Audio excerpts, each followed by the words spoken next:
wasn't right. Where can she dream here? So tell me if you've heard me say this before. I wasn't prepared. Oops. Yeah. Instead of having our normal intro for this show, I forgot to make the needed changes for it, so we will have it in 2 weeks. But with everything else that's been going on with the 22-hour podcast and everything that we've went through in the last couple week and a half, I just kind of fell asleep at the wheel, basically. Hello, everybody. How are you doing? It's Wednesday, which means it's time for pACT. And this being the first Wednesday of the month, we get to talk some wine and nonprofits.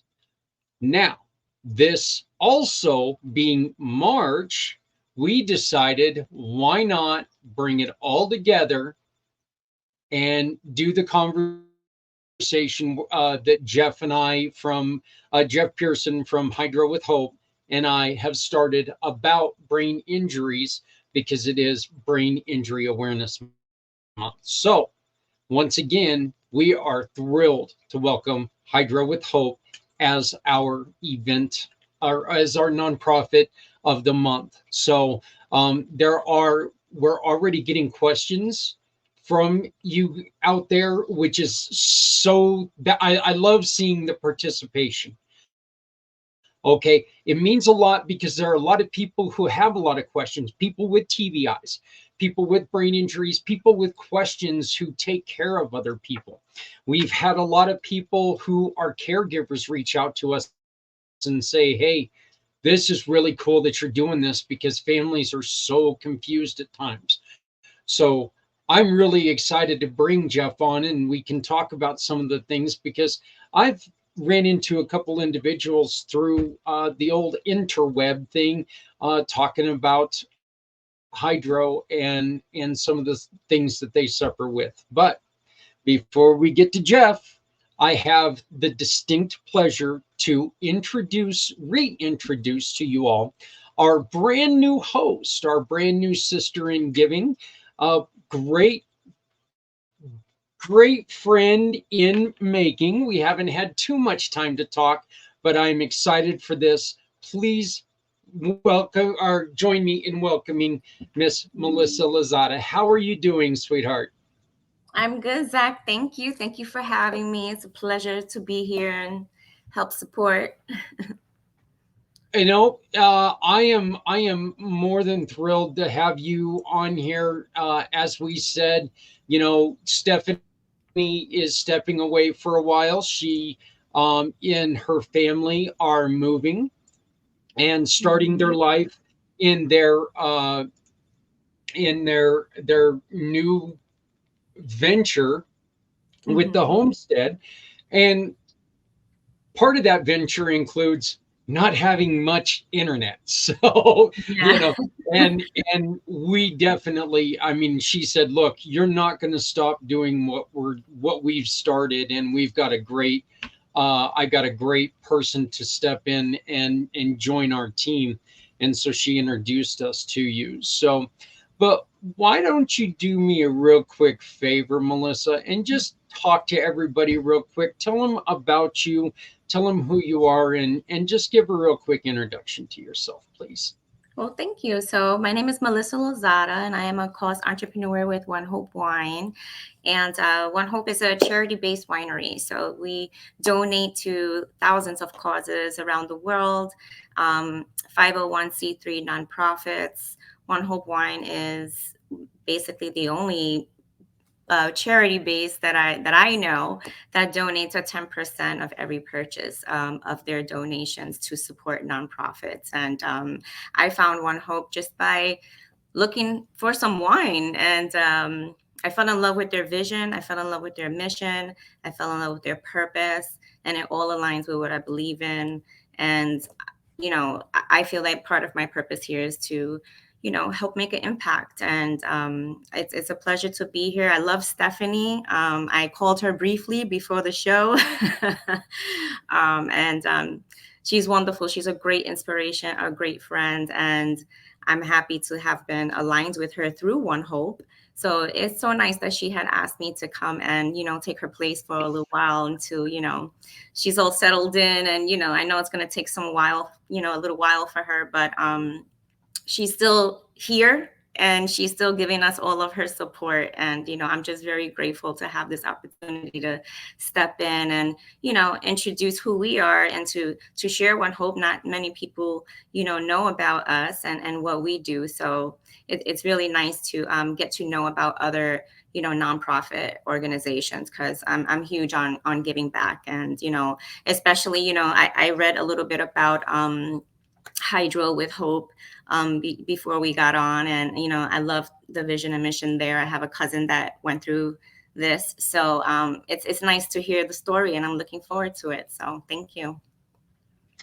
Yeah, Jeff is a great guy. He's a veteran at this. He's done this with us before, and but as we mentioned, this is kind of a special month for both of us because both of our organizations were started due to head injuries. So when I saw that it was a month that was celebrating, the awareness of brain injuries, we thought it would just be perfect. And I do need to make two quick corrections to what you said, though.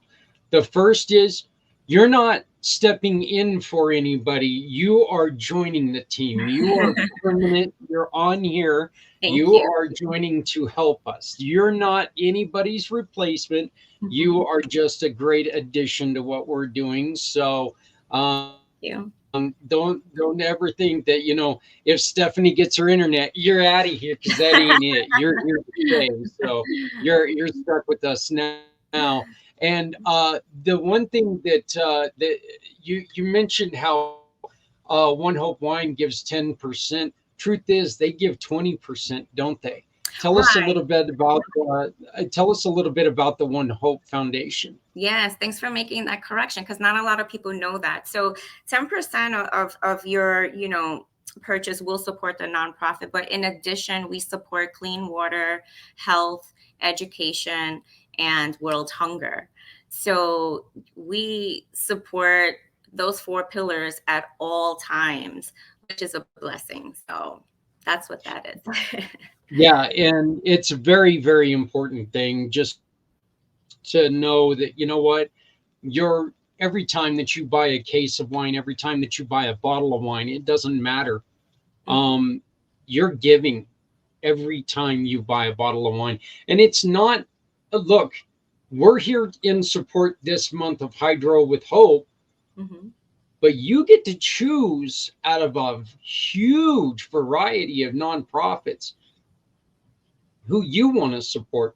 And that's one of the reasons why this is so important to me, is Mhm. because you know what?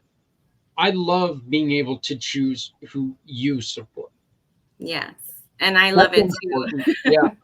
Yeah, that is so important to me personally, because I it just gets everybody involved in their own special way. And look, I love what the big organizations do and everything, but when I walk into a store and they ask me if I can round up my change to give to this large organization, I'm like, what the hell are they going to do with my 16 cents? Mhm. This is actual, these Yeah, are funds that are going towards smaller nonprofits that don't have the backing of the big ones. So, but absolutely. And that's Melissa, why we I are fell in love so with that part of One Hope as well. And I was able to I support Alzheimer's Association all the time with my purchases, and it feels good to do that. And I can also support any other one that I want. So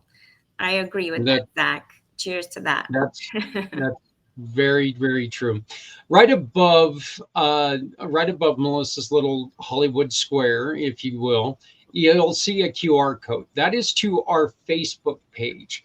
You just go on to that Facebook page. You can always find the Hydro with Hope information, along with all of the other organizations that we've worked with in the past. You can see what we're doing. And if you maybe are associated with a nonprofit or work for a nonprofit or started a nonprofit, get with us and you can be right here in an upcoming month. Twice that month, come on, tell your story and hopefully raise a little bit of money by simply selling wine and having fun. So, but well, Melissa, are you ready to get officially started on this? I am ready. All right. This guy is a really, really good friend of mine. Jeff and I met through a mutual friend, and we hit it off immediately. Um, and we have, as forementioned, we do have the similarity that both of us have started our organizations due to brain traumas. So he's had his a little bit longer than I've had mine. He was born with his, but mine was because, well, motorcycles and fences don't mix. But the thing is that we decided that we wanted to get together, we wanted to talk, and we wanted to answer these questions. Okay, we wanted people to understand that there are brain injuries a little bit different. So this is the little video that I put together talking with Jeff and I, and tonight Melissa, about brain injuries.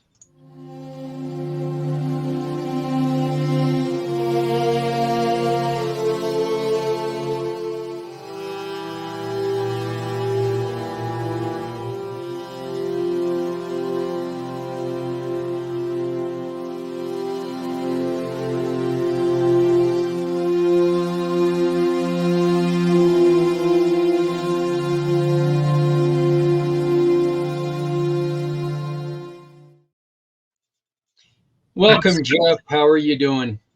Thank you, sir. I'm doing great. This is awesome. I'm so excited to be here again. This is cool.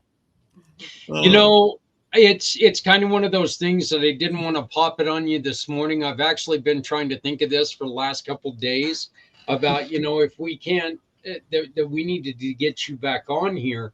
And especially since starting this weekend, after you and I had originally talked, Jeff, I've had like 6 or 7 people reach out to me and say, "Hey, I've heard what you guys are doing, and I've got hydro, or I've taken care of people with brain injuries and stuff like this, and it's really cool what you guys are doing."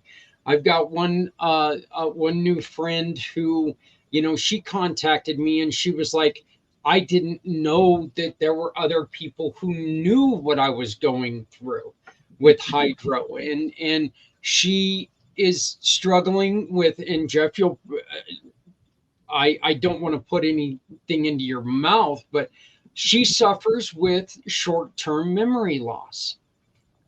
And she says it's so hard sometimes because, trying to convince my boyfriend that I'm not just ignoring him, that it's something that I forget. And I always tell people that, you'll always see my wife on this side because this is my deaf side, but of course that's about the time when I get hit from that side, so it doesn't work very well. And you don't even see it coming, do you? Oh, no, I don't see it or hear it coming. I don't hear it coming either. But yeah, Jeff, we are extremely, extremely happy to have you back on again this month and talk a little bit more about Hydro with Hope. Why don't you do us the honor of introducing your organization, please? Thank you. I appreciate that, Zach. And nice to be here with you, Melissa. It's been this is our first time too, and I'm excited to see you more often. And this is really cool. I'm so glad that you have formed all these amazing partnerships and you're just rocking it, man. So thank you. So all right, Hydro with Hope. We formed that organization out of a need that we saw after one of the, so we were sitting in a, just to cut to the chase here, we were sitting in a follow-up. My wife and I had gone to a follow-up for one of my brain surgeries that I've had recently in 2018. And we were sitting, it was a couple months after surgery, and we're in the doctor's office, and we're in the little room waiting for the doc to come in to talk to us and show us CT scans and everything. And I'm just sitting there listening, and the walls are paper thin in there, and we heard the conversation, kind of the gist of the conversation next door, and it was like you just kind of heard the angst in the voices. You just could hear you just they were distraught. You could tell they were distraught, and it popped into my head. I was like, oh man, I wonder if they're finding out for the first time that their child's going to have surgery, or maybe the last surgery didn't go well. They're going to have to go back under again and do it again or whatever. And I thought, oh my God, and that made me wonder what my parents felt like. I mean, I had my first brain surgery at 2 weeks old. I couldn't imagine, having a 2 week old and then watching them go into brain surgery. So that, on the way home from that appointment, Catherine, my wife, and I were sitting there going, we got to do something. And so it took us a few years to figure out what it was going to look like, but we landed on it's got to be online so it can be worldwide and we can reach anybody. And it's got to be practical. There are so many organizations out there that are doing amazing things. Like they're doing fundraising, they're doing product development, they're doing, awareness and all the things, making better devices for surgery and things. None of that's my bag. All I really wanted to do was run next door to that room, give them a hug, tell them that it was going to be okay. Right. And so that's what I wanted to do. And so that's what we're doing. My aim is to provide practical stuff. We created this journal that's behind me, which we can talk about if we want in a little bit, but that's a fill in the blank journal that walks people through that whole experience of, finding out what you're going to have to do, the brain surgery and the hospital visit and everything goes afterwards. And then also, I want to talk to people. I want to make sure that they know that this is not a death sentence. Hydrocephalus and brain injuries in general, it does not necessarily mean that life is over. It's just another step, it's just another step in the ladder.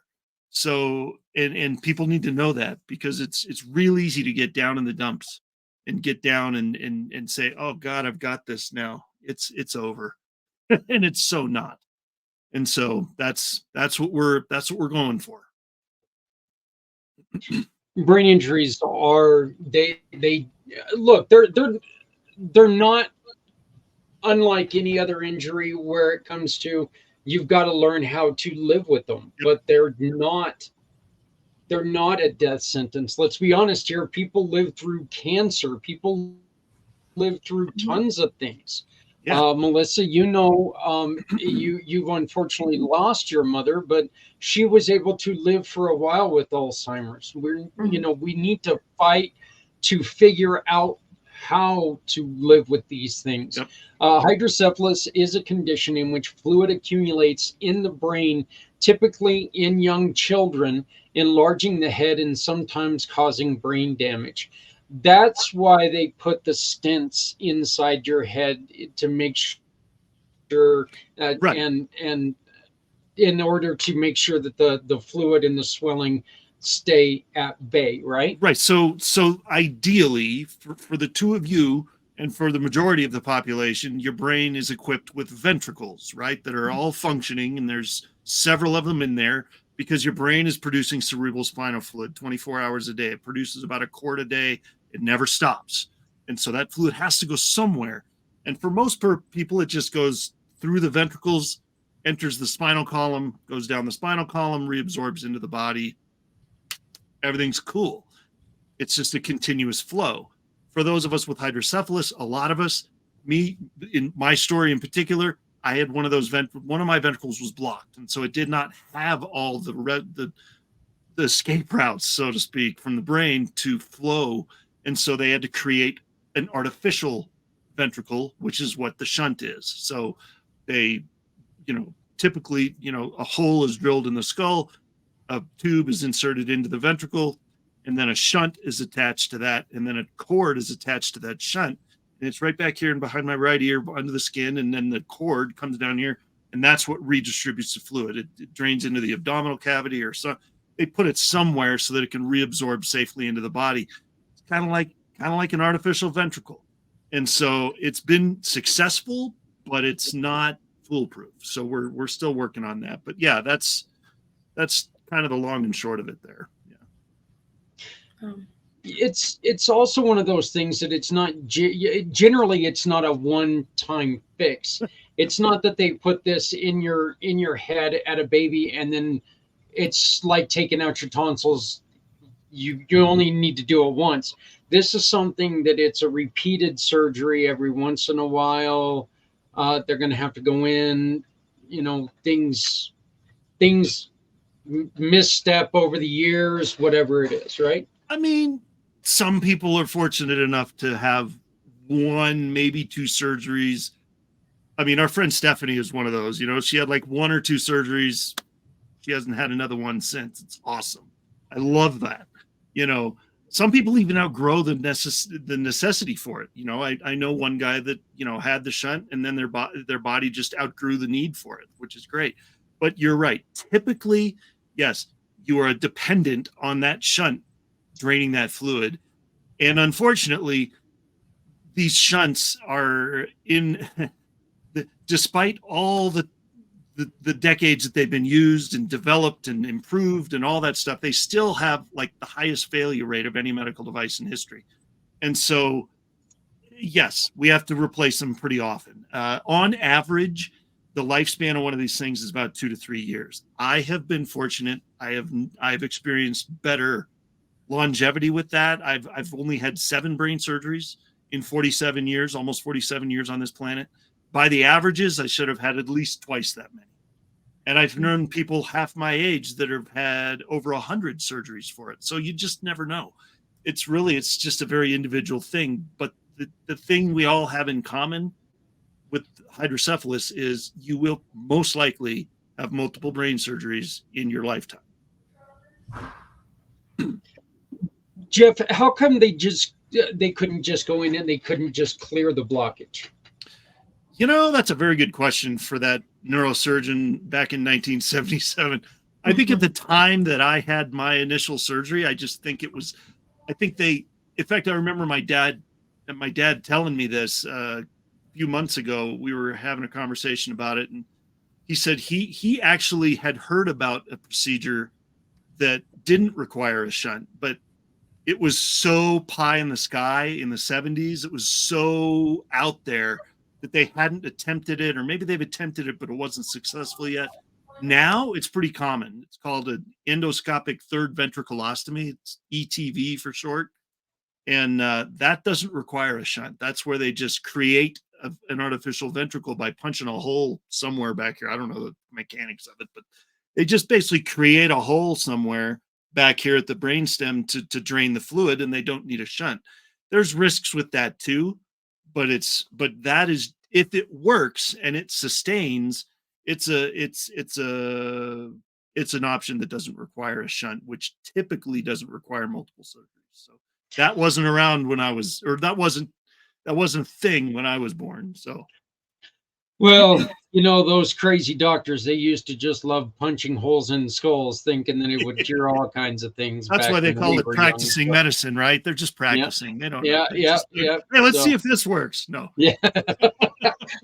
Hey, it wasn't grab me that surgical weapon. It's like grab me that ball peen hammer. Let's see what happens here. Right. So, Melissa, did you have anything that you would like to ask? Well, this is just so interesting. This is why I love to do what I do at One Hope. I get to learn about so many different nonprofits and just the testimonies. And it's amazing to hear all of this and just the research behind this and how you guys, I didn't know that there was this type of treatment. I have a cousin, unfortunately, he passed, but he lived many years with this. He was born with it. He had multiple surgeries, and he ended up passing in his 40s. And I never heard of this type of treatment. When did you start your nonprofit? Our nonprofit, we launched it a couple of years ago. We converted it to a nonprofit about last year, but it's been around a couple of years, and we wrote the book and published a journal about almost a year and a half ago. So we haven't been around a long time, but yeah. Amazing. It's amazing. I love that you are putting, this awareness out there so many people Yeah. need to know. Yeah. Totally. Thank you It's for sharing. Thank you. Yeah, I appreciate that. Mhm. Yeah, that's crazy. See, it's that common. See, we know, so there's 3 people on this call, and 2 of them have an experience with hydrocephalus. There you go. Mhm. Yes. Yeah, yeah. Ridiculously common. Yeah. Yes, it So- is. And it also just goes to prove how much, look, doctors are going to learn. Doctors are going to learn things as they go. You know, I mean, technology's getting better. We don't know what's going to happen tomorrow in the world of, you know, medical treatments. We Yeah. don't know if they're going to, you know, come up with the magic cure that, you know, fixes hydro, or what's going to happen. We just don't know. And unfortunately, some people, look, the truth is that some people succumb or react different to things that you can make it through. Yeah. And I think, Jeff, that's one of the reasons why we really wanted to start this conversation, because there is such a difference with the brain. And Melissa, this is where your love for Alzheimer's, this can go in, because it's an affect on the brain. This is something that, you know, it our brains are, every single one of us is wired different, you know, and that's the reason why we've all got our personalities. That's the reason why we sound the way we do, we learn the way we do, is because of the way our brain is, because it's able to take in so much. But then when it gets damaged, it's so difficult to do anything with. Mm-hmm. You know, it's you don't hear a lot about treatments for, you know, long-term brain injuries. That just, Yeah, for sure. Well, and one thing that I wanted to throw out there specifically for you, Melissa, is recently, and when I say recently, like in the last year or so, I've learned that, in fact, I heard of a case where somebody was diagnosed with Alzheimer's. It was either Alzheimer's or dementia. They're similar, but they're not the same. I know, but it's similar. And they were diagnosed with that, and they lived with it for, I don't know, a long time. I mean, years, probably 10 years, 5-10 years. And then somebody got the bright idea to do whatever test they did. I don't know all the particulars, but the bottom line is they found out they actually had a fluid buildup that was compressing a part of their brain that was mimicking the effects of Alzheimer's. It wasn't Alzheimer's. It was actually hydrocephalus. So they shunted them. They got a shunt in there. It drained the fluid off. They were good. They were fine. They snapped out of it. They snapped right out of it. You know, it took a little time, but they were back. You know, and so it's unbelievable how all those brain type of, you know, all those things with the brain can be interconnected. You know, and you just gotta explore, because every case is different. I'm not saying everybody with Alzheimer's should go run out and get, you know, check, see if it's hydrocephalus. But in that case, you know, it was kind of a cool thing because it worked out. But and there's so many misdiagnoses out there too these days. So to have this awareness, and even just you saying that, you know, it brings even more awareness. It's like, wow, like, who knew, right? You know, people, we really need to do better with taking care of ourselves and our health in general. So just knowing this has really got my mind going.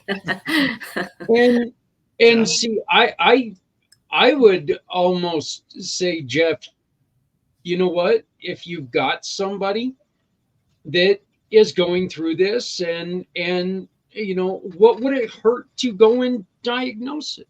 What would it hurt? You know, I mean, look, here's the truth. Here's the thing about what you got to do. The old saying that we've all heard: the squeaky wheel gets the grease. Okay, look, if you know your brain is not feeling right, be as annoying as you can be, because they're not going to sit there and search for everything. That's not the way things are right now.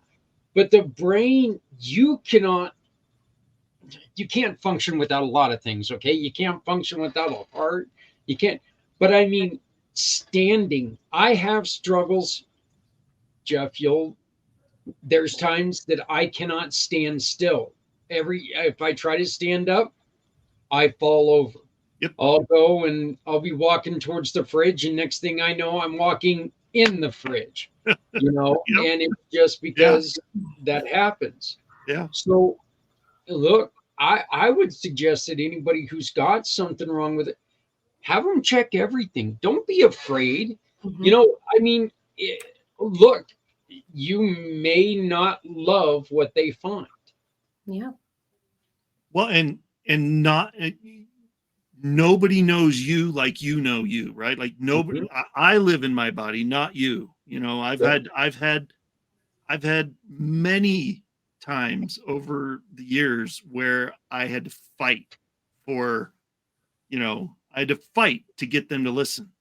And sometimes it was because I was a kid. What do you know? I'm the doctor, right? And you're the kid. Yeah. So, and there's that. And I'm not trying to, in general, I'm not trying to throw the doctors under the bus, because I would not be here if it weren't for good surgeons.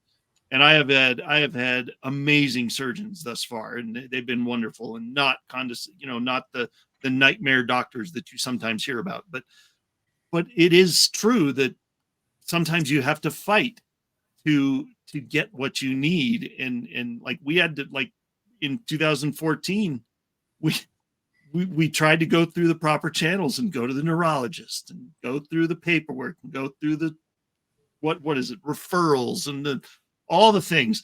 And after about 2 months, I was fit to be tied, partly because I was in so much pain, and Yeah. partly because I was just frustrated. And so Catherine finally just drove me to the hospital, and she just stuck me there and said, "Here you go, guys.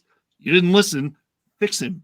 It was like, sometimes you just got to go, because the bureaucratic way of doing things doesn't always work. Sometimes you just got to advocate for yourself and show up. Yeah. So, Absolutely. yeah. Just last year, they were telling me over and over again, just go to physical therapy, just go do what you're doing. And after about a year, I was like, I'm done with physical therapy. It's not getting better. I'm done with this. You know what? Whatever. And so they finally took and went in for an MRI. I finally convinced them that I needed to go in for an MRI, and they found the tear in my arm. There you And go. the doctor, I hear them say, well, we're not going to get back to you probably until late, or mid to late next week, because it's Thursday. By the time I got home, there was a phone call, on my cell phone as I'm pulling into my yard, and they're telling me, stop using your arm. And I'm like, am I hurt? What? What? Am I hurting? Is that what's going on? And then when he goes in for the surgery, they found out that it was tore away from the bone. And so, yeah, you're right. You do sometimes. You have to be your best advocate. You have to tell people, hey, there is something not right, you know. Mhm. And look, unfortunately, we all know this. We live in a society where there are a lot of people who are going to try to take advantage. They're going to go in. Addiction is what it is. Okay, addiction is what it is. And there are people who are going in and they're utilizing the system, and they're screwing up stuff for everyone. But the truth is that, you know what? If you don't stand up for yourself, nobody else is going to do it for you. Mhm. There was a perfect example when after the surgery, after those two back-to-back brain surgeries within 24 hours in 2014, because of a bacterial infection in the cerebral spinal fluid. And they ended up, everything turned out okay. It didn't get to the idea was for it to not get to the brain, which it was fine. They got it in time and everything. But after those surgeries, I ended up having migraines, and they started about a month after, and they progressed to the point that it was 24/7. I mean, it was nonstop. I'm not exaggerating. It was 24 hours a day, 7 days a week, migraines for better part over a year. And I was like filing for disability. I didn't think I'd ever get off the couch again. And I went back to the surgeon and said, what do we do about this? You put this thing in me. You did the surgery. You've got to have some insight here. Please help me. And again, I don't fault the doctor for this because he is trained to do a certain thing. You know, this device is faulty. This one is not. I will replace this with this. You are alive. Thank you very much. We'll see you next time. And it's just the scope is so narrow. And I said, well, what do we do about this? And he literally said the words to me, I quote, well, I guess you're just going to have to live with headaches. And I said, no, I don't like that answer. 24 hours a day, migraines. I don't think I'm going to accept that. So speaking of being an advocate, that's what we did. So my wife and I hit the ground running and started searching outside the medical realm and found a chiropractic neurologist that was extremely helpful. I had never heard of such a thing until then. And they were right 10 minutes down the road in Colorado Springs here. And I found him and he helped tremendously. Didn't get rid of them, but reduced them a lot. And then we found another therapy, neurofeedback was the other therapy that we found, which is totally non-medical. But it within 4 or 5 treatments, within about a month of going to there, the migraines were gone. And I'd still be laying on that couch in there, hopeless and in pain, if we hadn't said, no, we're not accepting that. We're going to go outside the medical machine and see what else is out there, because there's so much out there beyond traditional medical remedies. You just got to go looking. Well, Melissa, you have Alzheimer's in your family. Mm-hmm. What are some of the things that you have been told that you need to look out for? What are some of the things that you've been told that you need to do in prevention? So for me, well, my main career choice is health and wellness. I'm a personal trainer. So let me tell you, Alzheimer's runs rapid in my family. For many, many years, I've lost aunts, grandma, my mom. It's been crazy. So my sister and I, when my mom had Alzheimer's, we really fought for her. We fought for her health care and everything. And during that time, I just did a lot of study on prevention. And I remember going to my doctor and telling her, like, my mom's only 47 and she's been diagnosed. What do I do? So she says, the best thing is to keep exercising, build skeletal muscle. She says, throughout my career, that is the thing that I believe is the main source. You keep working out. She told me to, just keep eating my vegetables, particularly like tangerines and tomatoes and broccoli. Like she had like this whole list for me. So you know what? I basically just try to do my best. And I want to say I'm going to be 45 this year. And I do not worry about Alzheimer's. And I'm hoping and praying it skips our generation because it hasn't yet. And, I made a promise to my family that I was going to be the one to change and, how we take care of ourselves. And so I do believe that exercise and having the proper nutrition is number one in trying to prevent early onset of Alzheimer's. Sometimes, you can take care of yourself the best you can and you're still be diagnosed with something, but if you can do your research enough and practice, positive habits and be consistent with them, I believe that there's longevity in that. So, that's my way to try and prevent it. And, I feel good at my age. So, just taking care of myself. Well, I'll tell you, I'm going to be, I am still on that never ending journey to find the doctor that the things to eat are ice cream and like candy bars and kielbasa sausages. I'll live forever if I can find that doctor. Good luck with that. Yeah.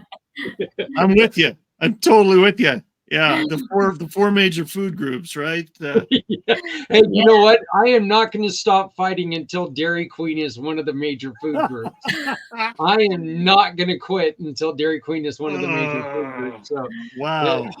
I mean, it's got dairy in it, right? So, Melissa, you said something. You said something that made me want to just interject something here. One of our things that we didn't even know, what I didn't even know was going to be a thing until my wife kind of spoke up and was like, "No, I'm passionate about this," and she has been for a long time. But we were kind of just trying to get things off the ground, until we could, focus on something else. But one of her passions is, and I heard this in what you said. Tell me if this resonates, but what I found is the traditional medical model, and the hospitals and big pharma and all the things are not interested in working with natural providers.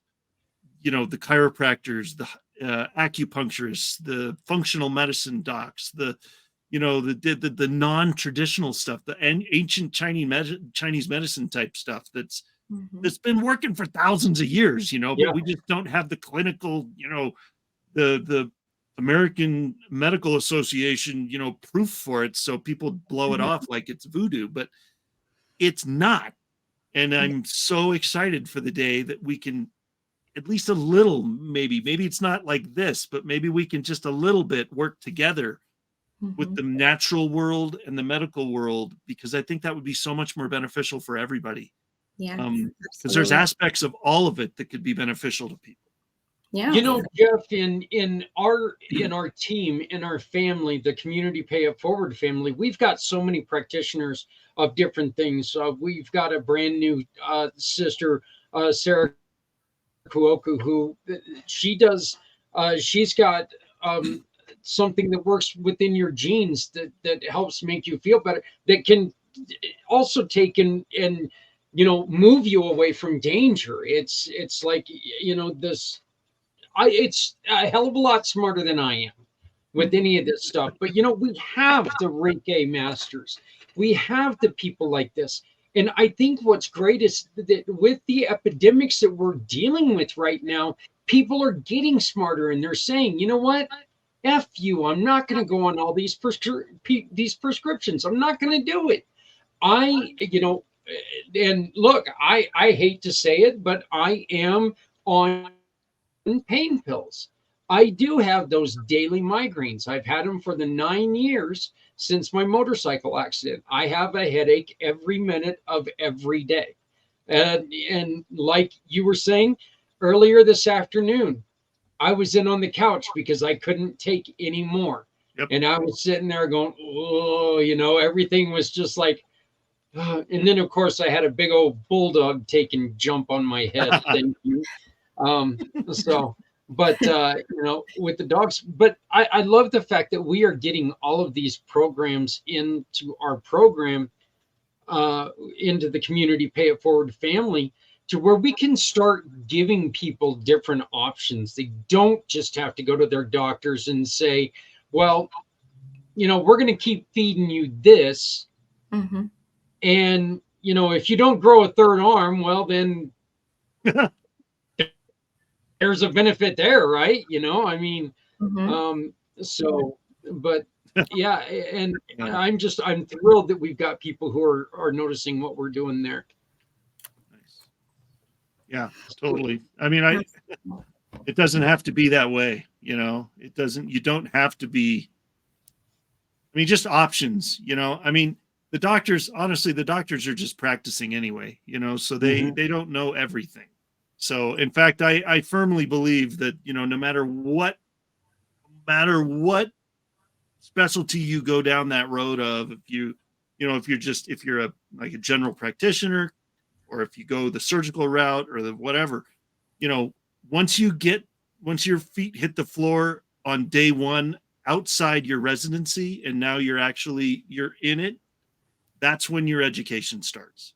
That's when your practical education starts. You got a lot of knowledge in that head of yours, but you're going to encounter things that you didn't see in med school. And it's gotta be, you've got to be at least open to hearing about it and hearing the story and listening to the person. And, you know, that's what I'm seeing a little more of nowadays, but it's slow. It's coming around, but it's slow. Yeah, So. I agree. And you know, you said it correctly. You know, a doctor they're doing their job. They're doing what they know. And it's our job to bring this awareness and to bring the awareness to ourselves as patients and to ask questions and to not be afraid to ask questions, because I've been at many hospital rooms and see patients and the doctors pouring all this information and diagnosis to them. And they're like, okay. They don't ask questions. They're not aware. They don't really do the research. So when, you know, it's nice that you're bringing this awareness out, because, you know, I have questions when I go see my doctor now because of this. So this is what this is about. You know, thank you again, you know, for sharing all of this information, because it's so important for everyone to know.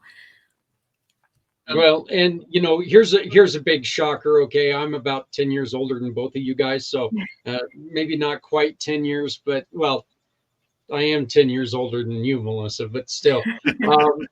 You know, back when we were a kid, you were a pain in the ass. Now we know that you got, you know, ADD, or you got, you know, we've got stuff like this. Back in World War II, this is something that we were talking about 2 weeks ago. It was, you know, oh my God, it's just shell shock. You know, you're less of a man. You're all that. Now it's PTSD. Okay, we put names on things, but a lot of times that's all we've done. We need to make sure that these diagnoses have cures, not and maybe not even cures, but we take the next step and we respect the diagnoses. Okay, to where, yeah, okay, now this is PTSD. Now, what do I need to do to take care of it? Instead of just saying, okay, we've done a great job because it's no longer you're a wuss. Now you've got a, you know, now you've got an affliction. No, now we need to take that affliction and we need to figure it out. And I think that this right here is a wonderful start. This conversation, Yep. I like the idea. I like the fact that we're bringing in the different treatments, and we're not just going the normal route here, you know. Like, and Jeff, you don't have to go after the doctors. I'll do that for you. Okay. You know, well, and we don't. I walked around for 3 years with a broken neck, so that kind of gets it. Well, and there's more to the story. I mean, honestly, we're going to be at this all month, so I'm not going to spoil all the stories now. I got more for later, but there are so many, between the people that we've met on our show and between all the people I've met in the last almost 9 or 10 or 11 months, and all the people that I've run across in searching for stuff for me personally to take care of things that have happened post-surgery. We got stories, man. I got resources. If you're looking for other places to go besides traditional Western medicine, just hit me up, man. I got referrals out the door. So well, let's get some of them on for the remainder of the month, and let's talk to some of them, Jeff. Why don't you go ahead and bring some of them on? Tell us a little bit about your book, Jeff. Okay, so grab this real quick. So it's gonna, so you can see it. That is our journal. We crafted this out of a need we saw because, number one, as you said, Zach, memory is a thing. Memory loss is a thing. Every time you go in there poking around in the brain for a brain surgery to revise the shunt, it's a traumatic brain injury. No matter how well the surgery goes and how good you are after the surgery, your brain has been injured. And so the memory is not great. So we did a physical book instead of an app because this can't crash. And so in this book is about 150 pages of fill in the blank journal entries and everything from, let's see, I mean, my first surgery was on, such and such a date. This is where it was. This is who the doctor was. All the things. We chose this hospital because blah, blah, blah, blah. What was your family's response to having surgery? All the things. There's really fun things in here, like, hey, take a picture of your hairdo after surgery, and put that in there. Or show me a picture of your latest scar. I mean, it's make it your own. This is your chronicle of your time in the hospital, of your journey through the last surgery you had, the last brain surgery. And we've got the cool thing is we've got quotes in here from hydro warriors that have done it, that have been in the trenches, and this is actually Dr. Benjamin Worf. He's not a patient of hydrocephalus. He's actually a hero of hydro warriors everywhere. He's a neurosurgeon that developed a technique that didn't require a shunt. So he's pretty awesome. But this is the book, man. We want to get this, and we want to get this in the hands of every hydro warrior in the country to start. I'd love to have it everywhere in the world. We got to get it in the hands of people that can use it. And, honestly, for nothing else than just to not have to remember everything. Yeah. I love that. So, I love that. Write it down. There's some encouragement in here. There's some amazing quotes from hydro warriors, and there's a little bit of my stories in here.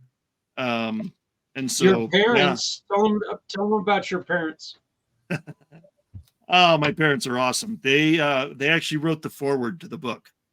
And so when I told them that we were doing this, he wrote the foreword. My parents, my dad probably had the most to do with it, but he's an amazing writer, and he wrote the foreword for it, or they did. So it was pretty special.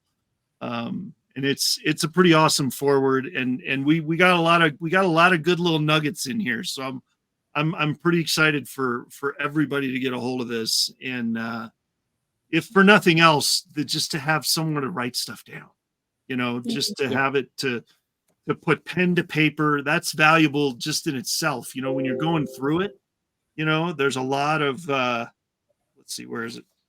There's a lot of pages that look like this that are blank, that you can just information and emotional download, and just record stuff, like I'm filling one out, for my last surgery, and there's a lot, if you look through that, you'd go, wow, what a bunch of random crap in here. But I'm writing it down so that I can remember it, and I've got it all in one place. So super valuable for that. Yeah, that writing it down is so valuable because you can always go back and you can okay, wait, I remember that I felt like this before. What the hell was it I did to get out of this? Well, it's multiple ways that it's beneficial. Number one, it's written down so you don't have to remember it. But number two, writing it down, the act of writing it down with a pen and not typing it into there's a difference between, right? There's a difference between physically putting paper to pen and writing it down. Your brain responds differently to that than if you type it into a document on your computer. It sticks better. And so, yeah. And then drawing pictures and stuff, it's all different parts of the brain you're working there. And the more you can work it, the better it's gonna respond. And then you'll recall it better, in the future. That's definitely one of my practices, journaling every day. And just it helps. It helps, keeps the mind going, gives you a little bit more clarity. But absolutely, I agree with it's all not of always that. the easiest, but it helps. Yeah. No, it's definitely not. And I know there are times when I miss like an afternoon session or something. I'm trying to make sure that I write in the morning and the afternoon and when I'm done working. And most of my journaling is about work, but I also have in there, hey, this is how I feel on this day. what is going on, what is making it, in my own head, what is making me feel this way, what's going on, so I can try to track and really get things figured out. Melissa, why don't you go on ahead and tell us a little bit about what we are looking at? So, One Hope Wine. So, I created a link for Hydro with Hope. One Hope Wine, again, charity-based winery. Your purchases are going to help Hydro with Hope. This is an online virtual fundraiser, so it'll go on for at least, I believe, a month or two. So you can share, and all for the wine lovers. We have we're organic, so our wines are organic. I love to share that. Totally aligns with what I believe in. They don't call me Melly Winehouse for no reason. I do my research. So we're organic. There's no added preservatives in our wine. We do have a special. So if you're interested in supporting this fundraiser for first-time supporters, I have a coupon for you. Just add SAVE 10. It'll help you save 10% on your first 6 bottles. So we have Women's History Month, where we are supporting our Italian wines called Her Story, and it's a red Primavera, which is a Zinfandel. We have a Rosato, which is a rosé, and then we have a Prosecco, and they're all very delicious. And yes, they were made in Italy. So it's a good opportunity to try them with this coupon, Save 10. Yeah, and if you have any questions, yes, there you go, Zach. Here, let me take these off. These I got these last year, but here are 2 of the bottles of Her Story. I've also got the sparkling wine, so I've got the Rosato and the Primavera. Yeah. Nice. And the reason why we're supporting this line, because it's Women's History Month, we actually created this line in dedication to women who give back into their communities. So anyone giving back, anyone pouring into the communities is a toast for them with our Her Story line. So I hope you try it out. Well, that's beautiful. It's great. I'm so excited about this because, look, this is our first full show on doing this with you, Melissa, and I hope that you've had as much fun with it as we've had. Yes. Because you brought a lot to this. We didn't expect to talk about some of the things that we did, but we talked about them because they need to be talked about. And like I was telling you, it's kind of funny how things just end up mixing well. And I really think that I think that we can figure things out together, and having people like Jeff joining us every month it's always beneficial. It's always something that's going to teach us a lot. Jeff, you forgot to mention one thing about your book. It's got a little spot on it where if you've had multiple surgeries, you can put the date, and that way it's easy for you and everyone in. And I love the way that you say this is great for when you go to see a new doctor or something, because you can take this into the new doctor, and you can relive things even if you can't remember every little detail about it. You can say, hey, this is what the doctor put me on right after this surgery. Wasn't too keen on how it made me feel, or I like that. Yeah. I mean, you're exactly right. There are a lot of blank pages, which is great for that kind of thing. There's also pages like this that keep track of, where were you? What was the date? What was the doctor? What type of surgery were you in there for? All this kind of stuff. This comes from experience. And you're right. There is a little spot right there, which first time I showed it to somebody, they said, they must have made a mistake. I said, no, I fought for that little spot right there. I had to talk the public. I had to correct the graphics guy on that a couple times. I said, no, I want that there. So this is the perfect spot to put, the date of your last surgery, or this is surgery number 1 or 2 or 12 or 94 or whatever. And then the idea is to have one of these for each surgery, so that every time you have surgery, you have a chronicle of that experience, and then they're lined up on the shelf. And then you go, okay, I got to go to the follow-up. Where's number 12? No, that's 11. There's 12. And you take it off the shelf. You bring it with you. You've got everything you need. So yeah, thanks for pointing that out. That was something we were pretty excited about. So yeah, and I do. I think that's I think it's just a wonderful thought, because like we've discussed, like all of us have discussed on here, the journaling is something that's so very important, because look, especially when you're messing with your head, you're going to have moments of, just, and, I joke with people all the time and tell them, hey, you know what? I'd love to blame my absent-mindedness on the brain injury, but let's be honest, I wasn't that smart to begin with. So now writing things down is a definite tool, and I'm able to learn a lot more. Learn a lot more with it. But I usually tell people, I don't even remember where it came from, but I'll say, I forgot it already. Memory's the second thing to go, That's what I'll tell them. The memory's the second thing to go, right? And they say, oh, what's the first? I say, oh, I don't know. I forgot that years ago. I have no idea. But, that's, you gotta, I can't remember for the life of me. You gotta, I don't know. I have no idea. I don't remember where I found that, but you can steal it if you'd like. But yeah, that's, you gotta have fun with it sometimes. You can't be all down in the dumps all the time. You got to make light of it a little bit, and just be cool with it, because it is what it is. Your attitude is the only thing you have 100% control over. So you may as well make it good, And yeah, if you go into this having a crappy attitude, it's just gonna it's over already. Look, yeah, and the truth is this is not something that it's not easy to have a good attitude. A lot of times it's really not, because you can't figure out why you don't feel good. Right. It's like, okay, wait a minute. Why can't I walk on a straight line? And it's amazing, hell, I used to drink a lot. Okay. And me not being able to walk a straight line, people would just think that was normal.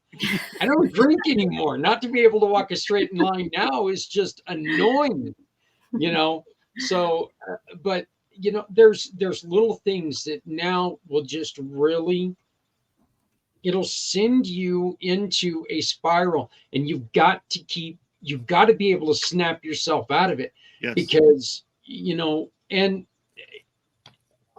yes, I know that that everybody has something like this, but believe me, with the brain injury, when you start to sink, it's a scary place to be, because you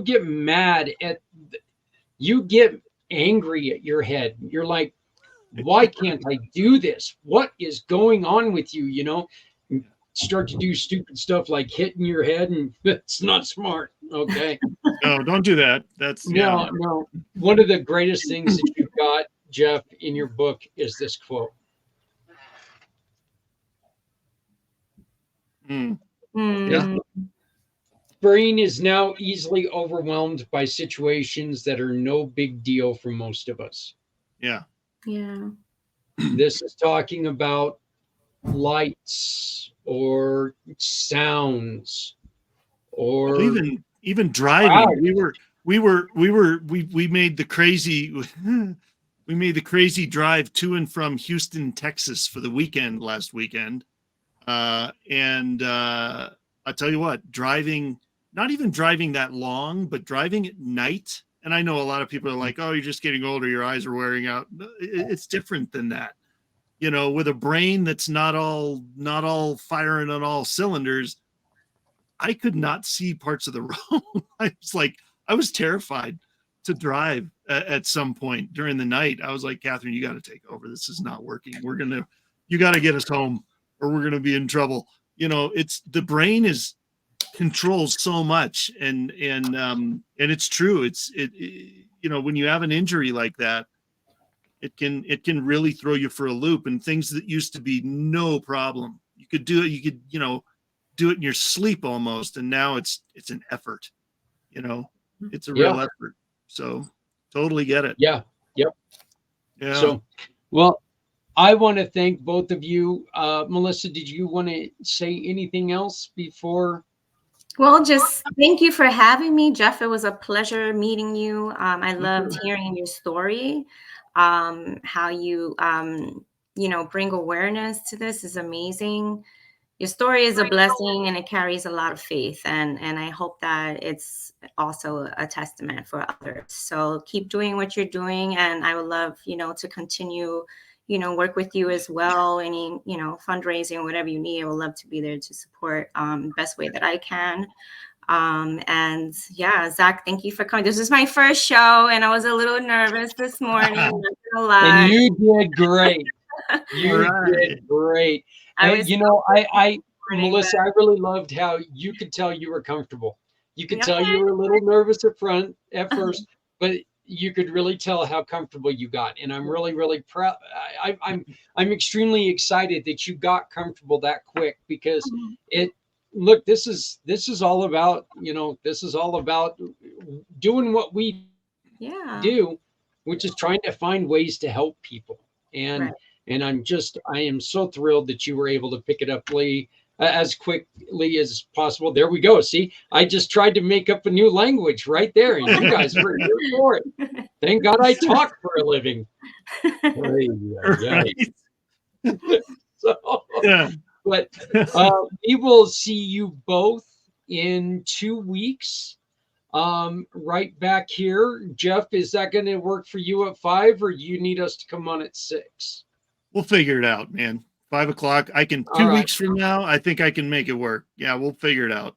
So no problem. Sounds good. Sounds good. But we'll be back in 2 weeks for this show, and I'm going to continue with you guys for a minute and introduce you to a brand new friend of mine that it helped me make this wonderful little thing. Jeff, these things are cool. And this is actually, hey, you know what? I'm going to Achieve tomorrow. Achieve Academy. Wait, tomorrow's the 7th. That's right. Yeah, I'm going to Achieve Academy. And this was given, or not given to me. I bought this from Kylie, and my card, my digital business card, is loaded onto this little thing. Oh, is that what that is? Oh, cool. Yeah, nice. And you take it, and I go and I put it on someone's cell phone, and my card pops up on their phone. Nice. So we're going to be introducing everyone to Kylie, who creates these, as soon as you guys are done. So but I'm going to Achieve tomorrow, and I've been telling everybody. My buddy Jeff was telling me, get ready to try to learn how to drink through a fire hose. So it's no joke, man. It's like taking a sip of water through a fire hose. You're gonna it's quite the experience. We've been through university twice actually in the last year, so it's quite the experience. But you'll get a lot out of it. I'm excited for you, man.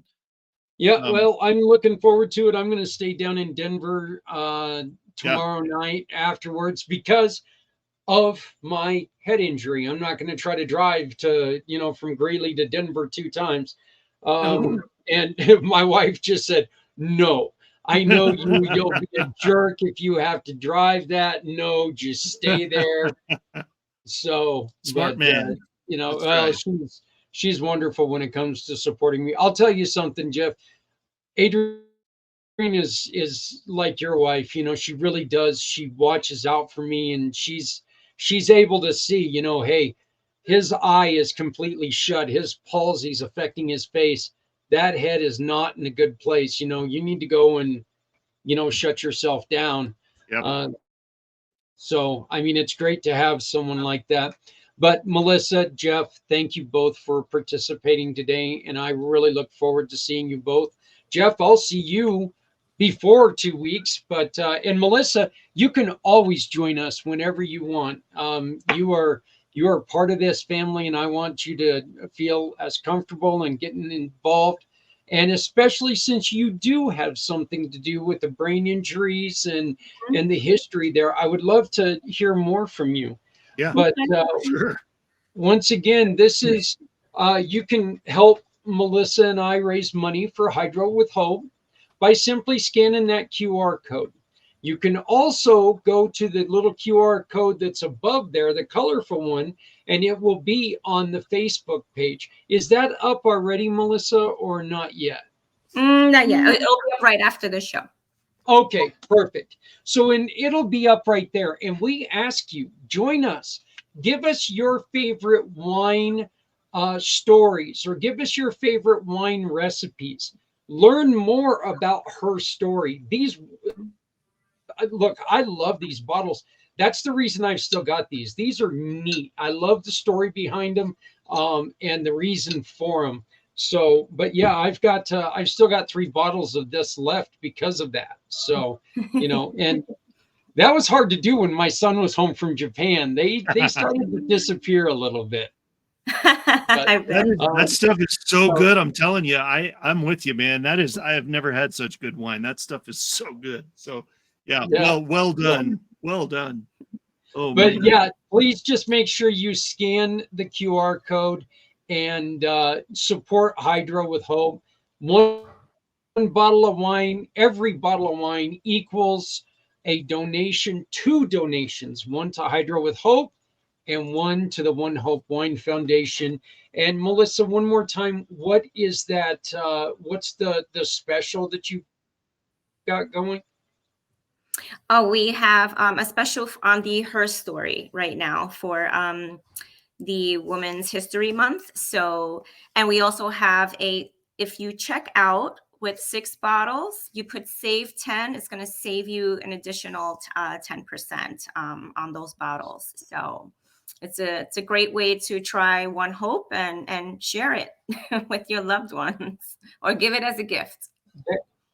Yep, that is great. And I will make sure that I tag this on the video so everybody will know.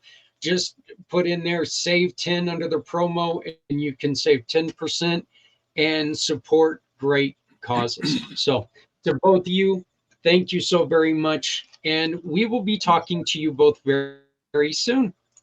Thank you so much. And Appreciate for it. everyone else, I will see you in just a moment and introduce you to Kylie Whitaker.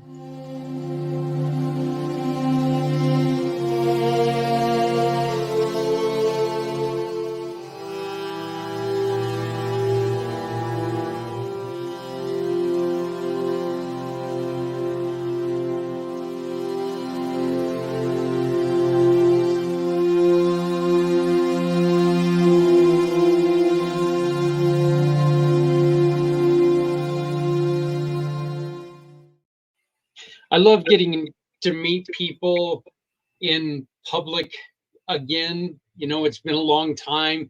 And me being in Greeley, I don't get to get out as much as I usually like to. But I was contacted by my next guest about a month and a half ago, and invited me to come to a networking thing that turned out to be one of the more positive things for the company, including something that we're going to be going to later in this week with the Achieve Academy. And I greatly, greatly appreciate that and cannot thank her enough. And I'd like to introduce you to a really good friend of mine, a really, really sweet girl, Kylie Whitaker. How are you doing? Hi, Zach. Thank you so much. I am doing phenomenal. I am so glad I got the opportunity to meet you and to connect you so that I can help grow your business. I love your mission. Well, it was one of those things that it was very unexpected when it happened, and then it turned out to be. You hear the term every once in a while, the gift that just keeps giving, and that's really kind of where we're at with this. When I got there, I got to meet people that I've been connected with for years, like Kimberly Diaz George Chicago Gustafson, or not George, sorry, Gene Gustafson. People I've known forever, and then some of the people that I never thought I would get to meet with Will Black and it was amazing just getting to meet a lot of the people that we did. And I like I said, and now this thing coming up this weekend, I'm excited that I get to see you again, because we get to hang out together very briefly, but we still get to hang out together. So Kylie, why don't you do me a favor and tell everybody a little bit about you? What are some of the things that have led you to where you are now? Well, thank you so much, Zach. That is a phenomenal question, because I feel like everything that happens in life leads us to exactly where we're supposed to be. And so there have been so many different things that I have done, especially over the last few years. Since 2017 kind of started my personal growth, my personal development extravaganza. I started with a company called PSI. PSI stands for Personal Success Institute.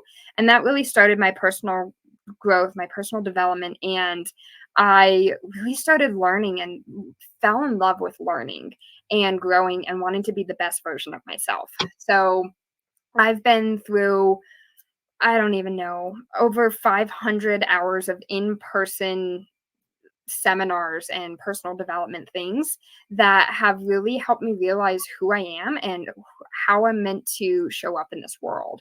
And so I show up in a loving, kind way because that's who I am. I want to spread love, spread connection and peace and happiness around this world, help raise the vibration of this planet, because this world, in my eyes, needs a little bit more love and kindness and peace. And so I do what I can to give back to people and to show up in the best version of me and to help other people also. So doing that, I've just been on this amazing journey. I'm married. I got married on Star Wars Day, May the 4th. So my anniversary is coming up pretty soon. And we have 3 amazing kitties. We live in Aurora, and we're on this journey of building our life and really seeing how many people I can impact. And so through that journey, I've been doing different things. Most of my jobs or career has been caregiving. So I was a nanny for 10 years. I was a quadriplegic caregiver for a couple years, and then I went to Costa Rica, came back and then nannied, and now I'm a caregiver of quadriplegics again. And I've been doing that for about a year now. Absolutely love it, and I'm really good at it too. So I have that loving, kind heart, and I'm super empathetic. So I'm really good at my job. And now I'm opening this business that I'm creating a line of products that help spread the message of kindness, love, and peace. And I do that through these bracelets that I call Connect Me bracelets. And I call them Connect Me instead of Connect You, because Connect Me bracelets, the way that I see it is Connect Me, the bracelet helps connect me to what's most important to me. And when someone is wearing it, it should be, this is a Connect Me bracelet, because I should be the most important person in my life. I am the most important person in my life. You should be the most important person in your own life. And so these Connect Me bracelets, they have gemstones which represent different things, and then they have different sayings on it. Like the one that I have now, it says, "Be the reason someone smiles today." And I love that message because I love to go out and make people smile and make people happy. And so there's that. And then on the other side, it says, "You are capable, worthy, and amazing." So anytime I look down at it, it reminds me I am capable and I am worthy and I am amazing.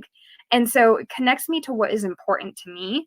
And then it has a lava stone on it. And when I see this lava stone, it reminds me to take a deep breath and connect to the present moment. And then lastly, it's got an NFC chip in it. And the NFC chip connects to like a digital business card, for example. I use Popple, and I use that when someone wants to connect with me. I tap it to the back of their phone, and it opens up my digital business card so I can connect with them and stay in contact. And if the tap doesn't work, there is a QR code underneath it, so that connects to the Popple. And so really taking what I've learned and how I want to show up with this loving, kind, peaceful energy and spreading that out and helping people connect to what's important to them. And so that's the journey that I'm on now. And it has been quite a journey so far with all the different things that I've learned just within the last few months. So, yeah. Well, mine doesn't have anything yet, but it is coming in the next day or so. Here we go. There you go. It's going to have the logo for the company on the top. But yes, I ended up getting mine. These things are so wonderful because you just take and if you have an iPhone, you put them on top of someone's iPhone and it reads it. If you have an Android, you put it back behind the Android. And like Kylie was saying, I use my For My card, and she's got my For My card in there to where anytime that I walk up to somebody, I don't have to have the business cards. I can just say, "Hey, do you have your phone?" And they show me their phone. I put their phone next to it, and my business card pops up. They add it to their contacts, and it's done deal. I mean, it's a wonderful program, and I really hope that we get to see you connect more with what we're doing with some of the people that we've hopefully made a connection with. People who are interested in your bracelets. I know that you've got the Etsy store up and running.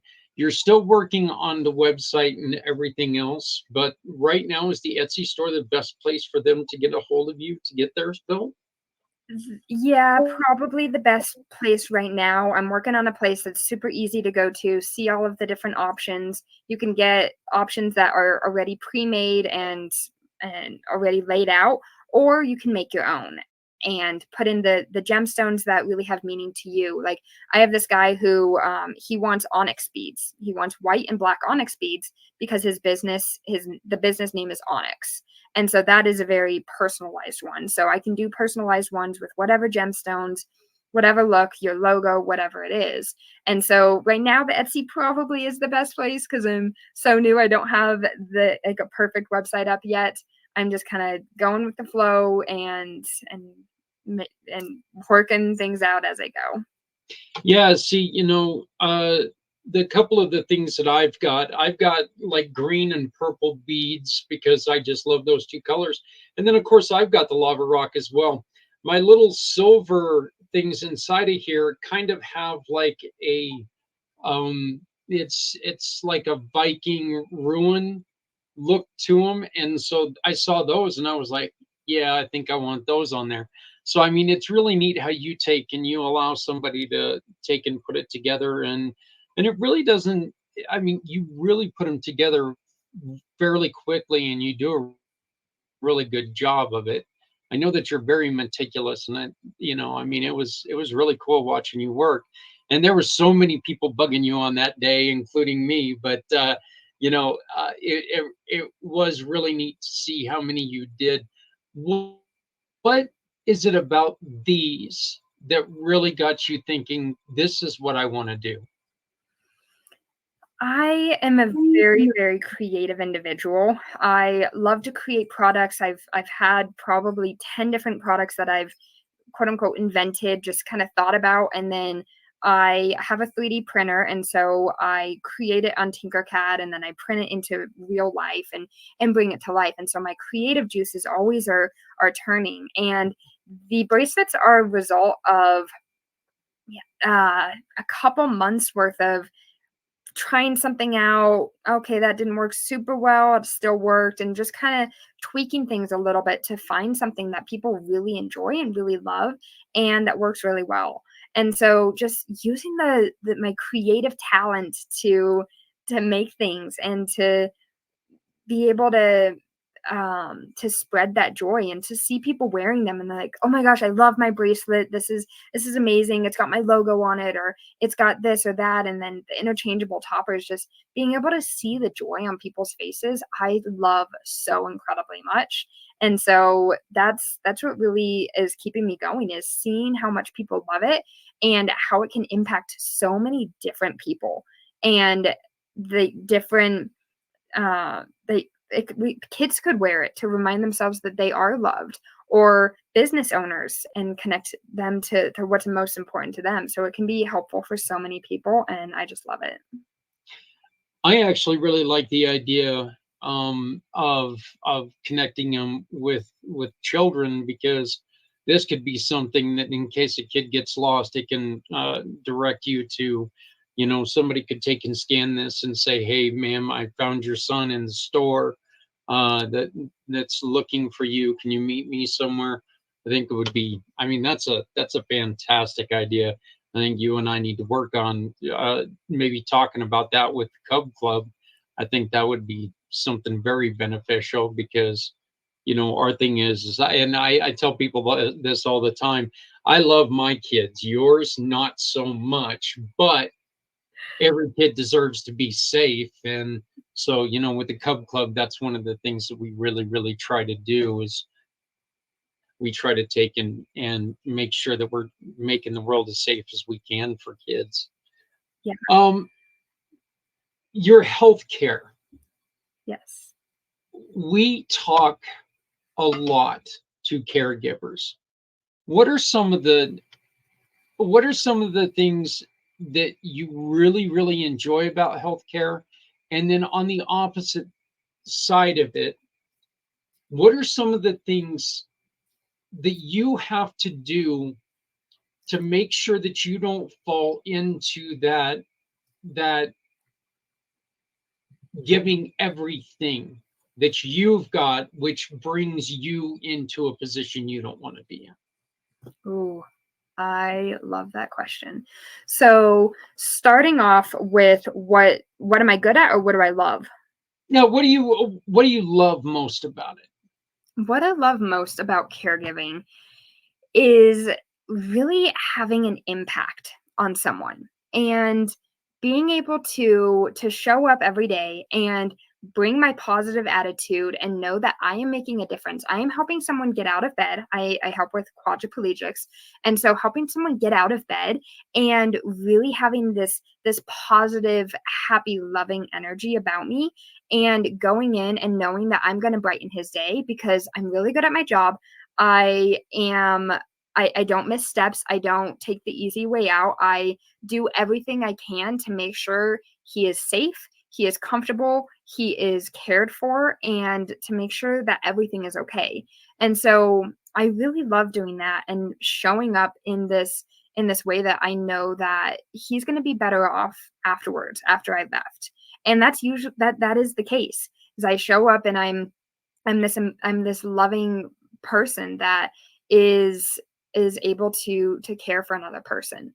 And I love that both of the quadriplegics that I care for, one of them, he asked me after like the first week, he's like, "Hey, I really love hugs. Can I please get a hug?"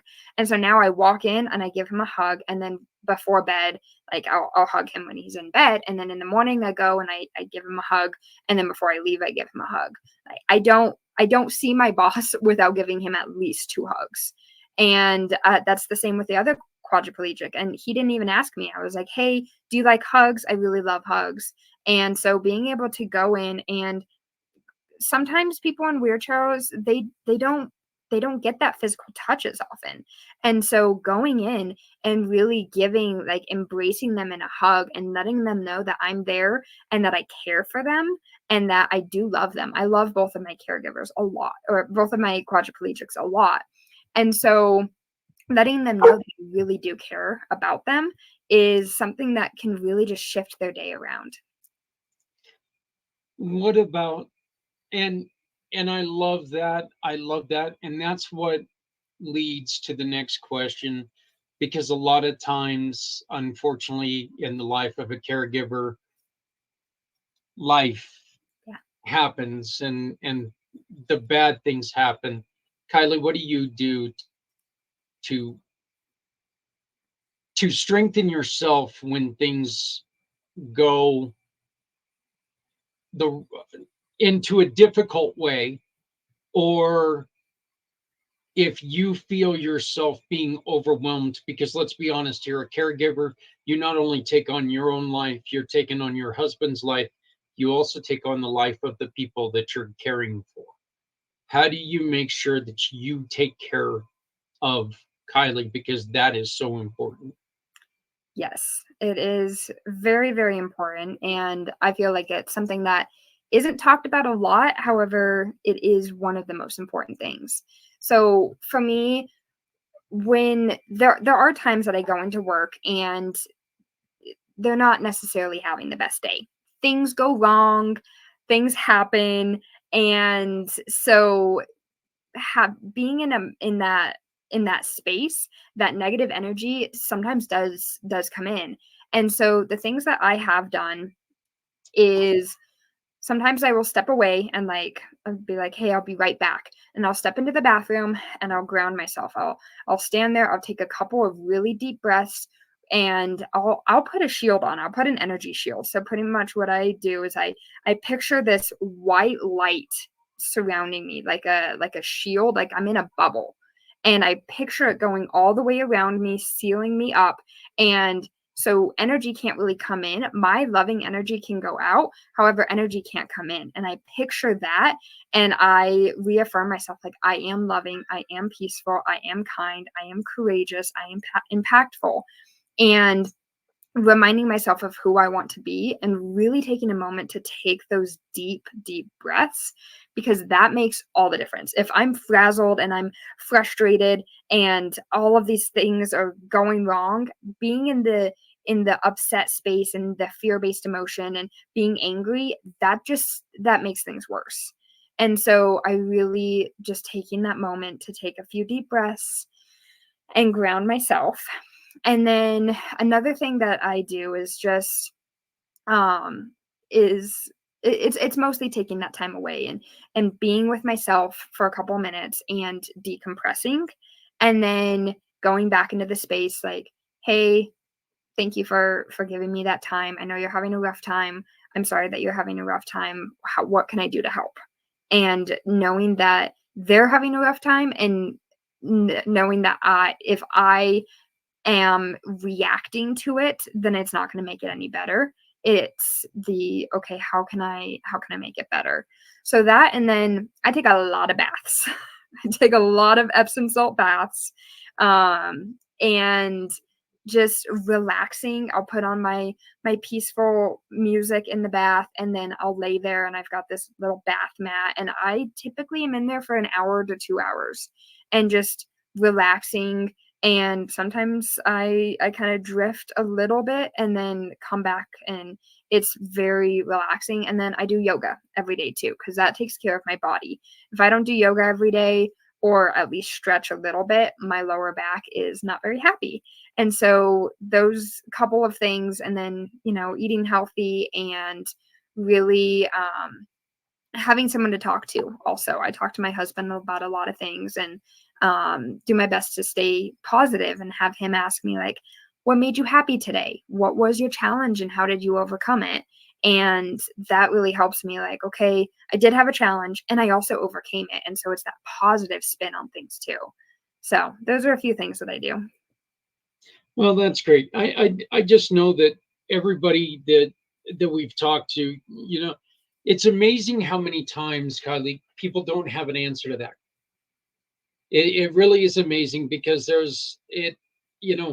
where we all think we have a process of shielding ourselves or bringing ourselves back up. There's a lot of times that there's not one specific thing we do, and then unfortunately comes that realization, wow, I never really do anything to protect myself from this, and I'm taking on all this bad stuff, and I need to take care of myself because, like we said, a caregiver has got one of the more difficult jobs in the world.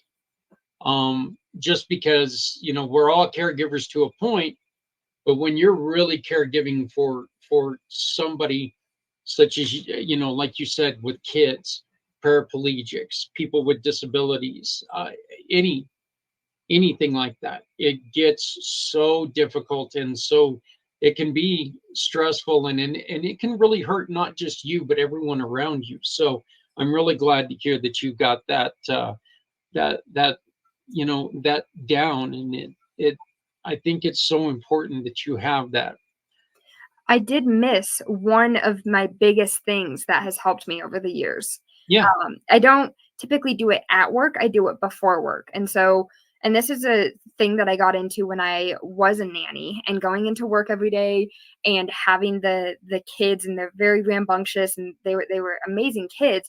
When I went into work and I was frazzled and upset and annoyed, they felt that energy and they reflected it right back to me, and they started having a bad day too. And so what I started doing was gratitude. Every time I get into my car on my way to work, I do, what are 10 things that I'm grateful for that happened in the last 24 hours?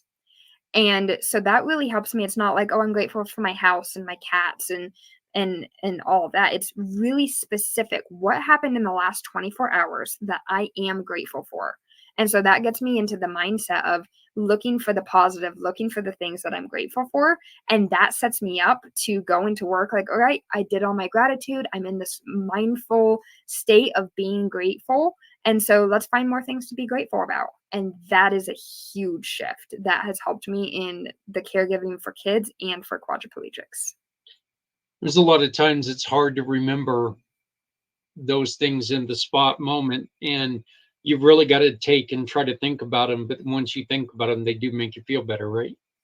Yeah, and I've been doing it for probably about 2 years now. So 10 things I'm grateful for every single day for the last 2 years. And it's gotten to the point where the other day I was like, "Oh man, I forgot to do my gratitude. Okay, what are 10 things?" Boom, boom, boom, boom, boom, boom, boom, boom, boom, boom. 2 minutes and I had 10 things that I was grateful for that happened in the last 24 hours. And so it's just like I can think back like all of these things that I'm grateful for, because I can turn pretty much anything into a positive because there's some kind of learning experience in it. And so it does take some practice, and once you get good at it, then it doesn't take as much time. Yeah. Well, I just got one more question for you, and then I'll let you go and get back to your day. I know that you've had a busy day so far, but I've got to know whose decision was May the 4th. I was not expecting that question. um Well, considering my husband has half a sleeve of Star Wars tattoos and probably about 20 Star Wars Lego sets, along with all of the other, he's memorized all of Star Wars, like he can, all of that. He mentioned that he wanted it on May the 4th. And I was like, you know what? Let's do it. I love you. And why not? Why not have it on May the 4th? Yeah, it's a Monday. Little did we know that COVID was right around the corner, and because it was May 4th, 2020. And so COVID hit and everything got shut down. And so it went from a wedding of like 100 and some people to 16. So it didn't really matter what day it was, but it's a fun day. We get to wear Star Wars things and say that it's on May the 4th. I've got a Star Wars ring. It's got the resistance symbol on it and then Darth Vader on it. It's fun. I love it. Well, that's I guess the one thing that you can say is that he's not going to forget the day. He's not going to forget the He's day. yeah, no matter how long he lives, he's not going to forget the day. So that's always a good thing. So, but it's it's actually kind of funny. We're talking about this, and all of that just got my head spinning. I'm like going, oh no, there's something coming up. What is it? What? My son's birthday is coming up tomorrow. So my my little boy turns 30 tomorrow. So yeah, and actually it's weird because he's in Japan. So actually my son is 30 there right now. So, but I'm gonna have to call him when we're done here and tell him happy birthday, even though he's on goofy time and it's not his birthday yet, but still. So it's his birthday to him.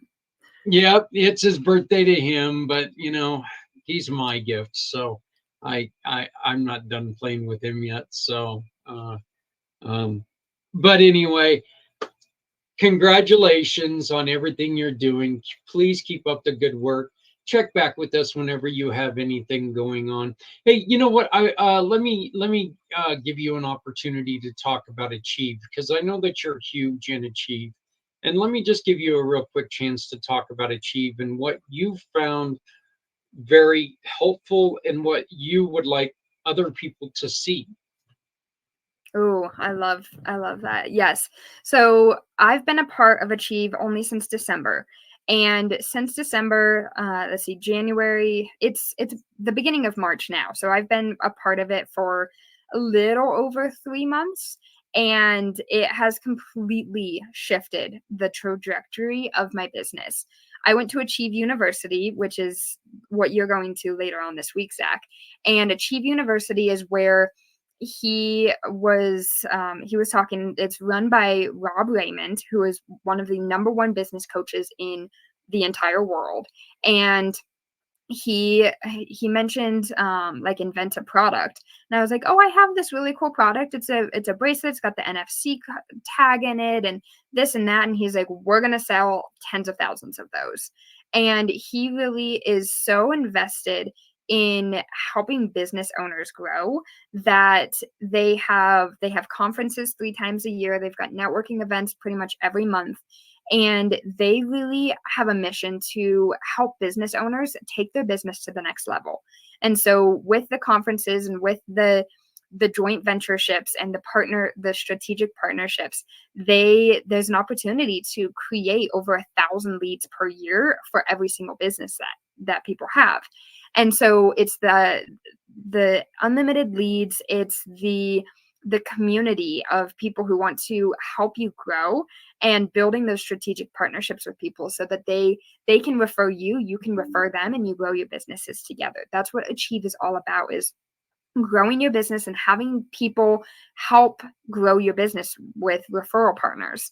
And so doing all of that, and then Achieve University, I think you're going to love it, Zach. It is a game changer. And you can go to it every single year if you want. You can go to it every time if you want.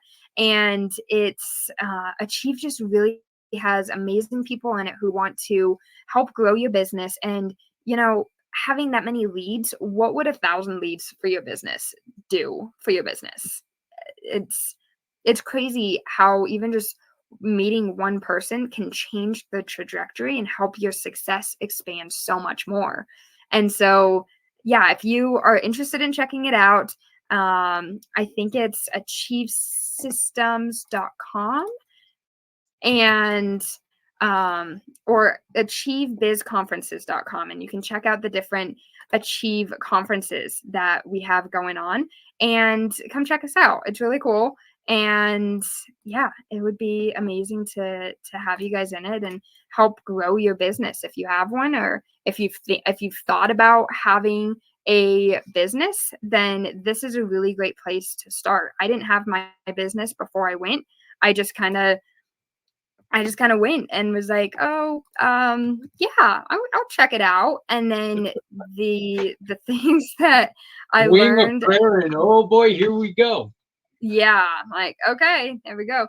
And if you want to check out Achieve, there's a link that hopefully Zach will put up. It's achievesystemspro.com. And that will show you everything that they include. You can write a book, you can invent a product, you can create an app, you can start a podcast, pretty much anything that you want to do to help increase the visibility of your business, then Achieve will definitely help you get there. Yeah, and if you guys want to learn, if you want to know anything more about Achieve, just contact me, and I can I can most definitely get you in touch with Kylie. She can help you get to the right people. Oh, yeah. So I know that, like I mentioned at the beginning, she connected with me and got me hooked up to here, and who would have known that it led to us being able to give away 2 trips to Cancun, and really did some wonderful things with some of our great guests that we had on the 22-hour podcast. I mean, it had a really huge mark on what we were able to do 2 weeks ago. So I really, really love what's going on. I'm looking forward to it. The Jeff Pearson, who everybody is aware, Jeff and I this month are doing, we're doing special on head injuries due to both of us suffering different head injuries throughout our lives, and brain injuries. So he and I are working together this month to interview different people. But he's also part of the Achieve brand. He's got his own channel on Achieve TV. So, and yeah, he said just be ready because it's like drinking out of a fire hose. You got to get ready for it. So, I'm optimistic, but a little nervous. So, but gonna go get my shot real quick now that we're done, and try to fend off the headaches for a couple days. So we'll see what happens. But Kylie, how do people get a hold of you? That is a phenomenal question. The best way for people to get a hold of me, they can go to my Popple, and let's see if I can bring my Popple up here so you can put it on the screen.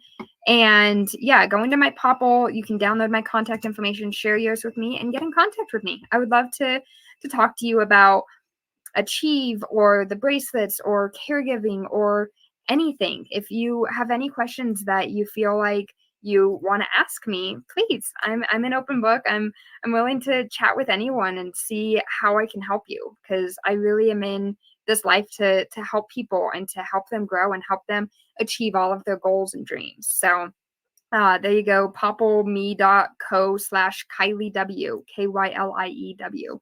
And that's going to take you to my Popple. You can get my Facebook, my Instagram, my Etsy, everything off of there. So yeah, you're also on LinkedIn, right? I am also on LinkedIn, and I think that link is in Popple. Okay, yeah, and so again, if the Popple doesn't, if you can't get it typed in right, and we know that those things are really difficult to do every once in a while. So if you have any trouble with that, just reach out to me. I'll connect you. I love this woman. She's fantastic. She's been great to us and everything that she's done. So I appreciate it. And I would love for you to be able to experience some of the things that she can do for you. So, but Kylie, thank you so very much for joining us, talking about all of this stuff, and mainly just keep going. I cannot wait to see where you're going to be. It's 6 months from now. After all, you're this far in 3. So yeah, I'm excited to see where I'm going to be in 6 months. So I'm all right, enjoying the journey. That's what's important. Well, sounds good. So once again, we've been talking to Kylie Whitaker. If you need to get a hold of her, just reach out to us and we will connect you.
Well, that was fun, wasn't it? Like I said, these things are fantastic. Go and check out her Etsy. We're working on trying to get her to become part of the program. Hint, hint, hint, hint. I think that there's a really cool possibility coming up. I can't wait to, fingers crossed, see something come of that. I know that we gave away a For My card during the 22-hour podcast to our really good friend Terry, and she's getting that all set up. And I would definitely suggest, Terry, go to Kylie, get yourself one of these. It is so cool. You just walk up to people with a phone, like this is my iPhone. You put it up top, and look at that. Just within seconds. Oh, here. I got to put in my code, I guess. But within seconds, my For My card comes up. And all I had to do was just do that funny little thing and then make that funny little noise. Again, I want to thank Jeff. I want to thank Kylie. And I want to give a very, very special thank you to Melissa for joining us for your first show. Again, you did so amazing. And right here is our QR code of the month for Hydro for Hope, Hydro with Hope. And one of these days, I'm going to get the name of his organization right. I'm telling you. But right there is the code for Hydro with Hope. Melissa, as promised, she's already got this QR code on the Facebook page. The Facebook page you can get by simply going to the QR code up in the corner. Again, we ask you to do us a favor and share wine recipes or wine stories or, just let's have some fun with the page. I know that pairings and stuff like that. Stephanie is still a huge part of that, by the way. She is going to continue to put out pairings on the page and stuff like that and continue to intrigue you with her fancy wine knowledge. So, and try to continue to educate this schlub that don't know a whole lot about wine. I do want to thank everybody again for coming up. And if you would like to get a hold of me, it is very, very easy. We've talked enough about it. That little QR code with that goofy looking guy staring back at you, that's my For My card. If you scan that right there, it'll contact you to me. You can add me to your contacts, and anytime that you need me, just reach out and we're there. One of the things that we're doing is we're going to start celebrating different months. We're doing the Brain Injury Awareness Month this month. Next month, I believe, if I remember correctly, we've already discussed, memory's not my greatest friend in the world, but next month is child abuse. And so if you have a program that's aimed at trying to help people with child abuse, if you have stories that you would like to, and we're really looking for the stories of success coming back from an abusive relationship, or something. Look, we don't want to take and tell you what you can and cannot say. That's not what I'm here to do. Too much. But we want to hear your stories. We want to give people hope. That's what this whole thing is all about. Living with a brain injury is scary. And when you first find out that, oh my God, my world's different, and why is my camera doing this? Better for you guys that my face goes blurry. Is it because I waved my hand? Now it's not doing it, of course. But there it goes. Gotta love technology. Anyway, we want to make sure people understand that some of these things that happen to people, they don't have to mean the end of everything. We can get over this, and as we like to say, we just have to come together. Speaking of coming together, we have a new t-shirt out, and for all of our partners out there, we've got a special deal. If you want to get on to the bottom of this t-shirt and sponsor the t-shirt, please get a hold of me. Really good friend, the Darringtons are creating our new shirts, and I'm extremely excited about these. Logan has done something with our logo that I am really excited to get out and about to everybody. So I cannot wait until we get to show that. Hopefully we'll get to show it next week. Hey, everybody, please remember, if you're not helping someone, you're hurting everyone. No one needs to go it alone when we all come together. While you're in your house, looking around, maybe packing for a trip tomorrow. If you find clothing that no longer fits you, don't throw it in a yard sale and make a nickel. Don't throw it away. Find somebody out there struggling with the elements and put it on their back. If you make a little bit too much food, throw it in the old hillbilly Tupperware in an old butter bowl. Zap it in the microwave and take it to somebody who needs food. Little steps by you means the life for them. So please remember to take care of somebody, because, look, that's all we got. We're all we have, folks. We need to take care of each other. Speaking of that, make sure you love somebody out there, because somebody out here loves you. My name is Zach Clayton from Community Pay It Forward, Community Dare to Care, and the pACT channels. I want to thank you for joining us, and please have a great week. We'll see you soon. We'll see you soon as I can find my outro. Look at that. Stepping out of her fear, bring me home. Out alone, show me the way. You wanna be a part of Sunset Boulevard.